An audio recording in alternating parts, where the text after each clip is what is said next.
Welcome to the Wednesday review. It's a brief breakdown of the books I read this week. I am still exclusively reading Christmas books, and I have 3.5 more to tell you about. The first one I read was My December Darling by Lauren Asher.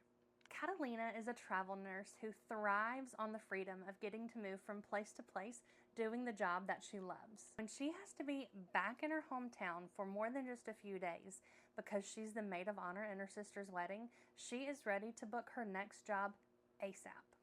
Luckily, she's able to pick up a job in the local hospital while she's home for the wedding. Enter Dr. Luke Darling.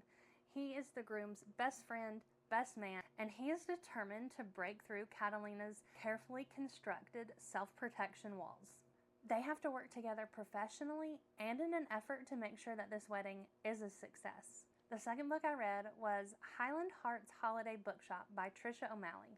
Rosie gets the shock and opportunity of a lifetime when she learns that she has inherited a bookshop from a mysterious great-aunt. This bookshop just happens to be in Scotland, so now Rosie has to pack up her life and move to a foreign country all by herself. She finds a charming and welcoming community in her aunt's friends who are all part of a book club. She also has an instant spark with Alexander. He is a local computer programmer who has been voluntold by the book gals to help them and Rosie compete in the Winter Windows competition, which is just a yearly Christmas decorating competition between all the bookstores in the area. One other thing, Rosie's aunt has passed down her magical matchmaking abilities, and now with a little help from the magic in the bookshop, Rosie might find a love of her own. My third book was A Cross-Country Christmas by Courtney Walsh. Lauren has loved Will from the first day she met him as a 10-year-old girl. Being her older brother's best friend, he's always orbited in and out of her life. That is until he broke her heart. After a Christmas party in college, she vowed that she would not waste her love on him anymore and moved on.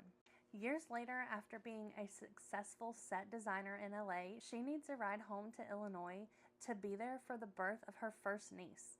And her older brother steps in and helps organize a ride. He just doesn't mention that that ride is with Will until it is too late for her to back out. She reluctantly accepts, but is shocked to find out that Will plans on taking a full week to get home and doesn't have any kind of route mapped out.